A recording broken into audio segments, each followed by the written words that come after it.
क्या तुमने कभी किसी से प्यार किया? क्या तुमने कभी किसी को दिल दिया? क्या तुमने कभी किसी का दिल तोड़ा? So this week on The Whack, I want to deal with relationships. A lot of people have been writing in, and I know it's kind of taken me a little time to get to this video, but like I promised a lot of you out there in the tribe, I will deal with it. So it's going to be a two-part series, and in today's series, I'm going to deal with how to have a healthy relationship. And even if you've just broken up with someone, or you're out of a relationship, I think this video would be really helpful to you, because the next time you do get into a relationship, these are some of the points that you can keep in mind. Relationships are a lot of hard work. They take a lot of work and a lot of energy. And anyone who keeps saying, you know, oh, you two are so cool, you all look so great together. No, man. We look so great together because we really, really work on it. While you and your partner are a team, a strong team that no one can really disrupt, it's very important that an outsider should never see the cracks in your relationship, because a lot of people will try and take advantage of that. Having things in common is wonderful, because that is the basis of a relationship.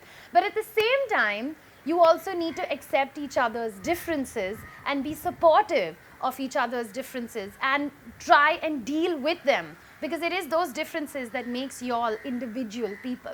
Equal power dynamics, and this is where it starts getting really tricky. It's really difficult to find two people in a relationship who are at the same level and stages in life, right? So one person may be a little more successful at what they do, one person may be making a little more money, one person may be just at a higher level at where they are, and this could apply, you know, for even people who are in school or in college. You might be doing better than your partner. And that's where those power play dynamics come in. But at the same time, you have to accept that it's 2016 and men and women are equal. And a relationship has to have both partners at an equal plane. Do things for your partner or your loved one only because you want to do it, not because you're expecting something in return. Because if you keep doing things saying that, oh, I'm going to do this big surprise for my partner because I know then on my birthday they're going to do something even cooler for me, and then they kind of land up not doing it, and then you are always going to feel disappointed. Personal space for me is something that is really, really key. And a lot of the relationships that I've started out with, I love that honeymoon period where you're doing everything together. As soon as you wake up, you call your partner. Before you go to sleep, you call your partner. You spend the whole day with your partner. I love that phase. But after a certain amount of time, I think you also need to quickly get over it and try and give each other your personal space to grow as well at the same time.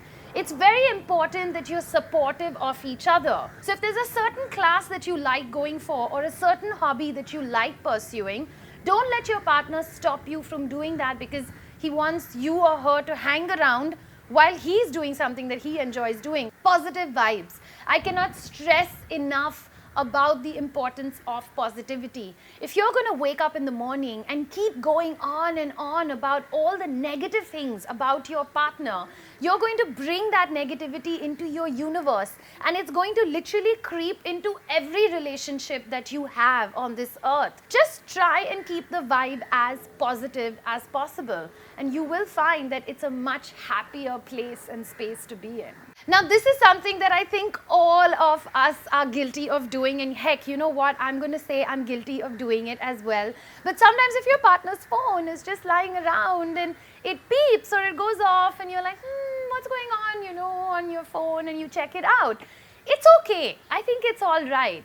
It's okay to be curious, but don't be suspicious, because if you're going to be suspicious of your partner all the time and you're going to try and check his or her phone as soon as they leave the room, then you're not building the foundation of your relationship on trust. You're building it on suspicion.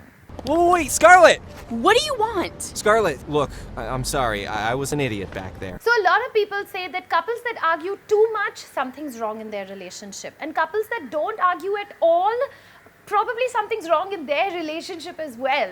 So I think, yes, arguments are healthy. It's good to have some differences with your partner and bring them up, because A, that means you'll are being honest and open with each other all the time.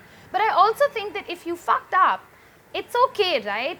Say that you fucked up, accept it, accept that your partner has fucked up. That's even more important, because that's the only way the two of you will be able to move on. No matter what your problems are, no matter what your issues are, there'll always be those little, cracks that will start showing in a relationship. And my grandparents were married and together for 60 years. That's like a really, really long time. And I would ask her, I was like, how do you stay in a marriage for 60 years? And I think the only thing that you really can keep in mind is that love is the core emotion, and it's that one thing that made you want to be with this person in the first place. I love love. I love being in love. I love that emotion of love. And I love just, extending my feelings of love to everybody that is in my world and in my universe. And at the same time, I also think there's something romantic about getting your heart broken. And that's why next week on The Whack, I'm going to also deal with how to deal with a heartbreak. I'll catch you again very soon. That's it from me, Freesia. And if you've just joined us, welcome to the tribe. There's tons of places on social media that you can follow us. These are all the different links. Just click and find me on any of those spaces. There's tons of things going on over there as well. I'll catch you again next week. Ciao. Average 3-year-old will lie every 3 hours. An average 6-year-old will lie every 90 minutes. And an adult will lie almost 10 to 12 times a week. A lot of us would assume that a Woody takes place because someone's having a dream of some kind of kinky sexual nature, or he just really needs to go pee. But none of that is true.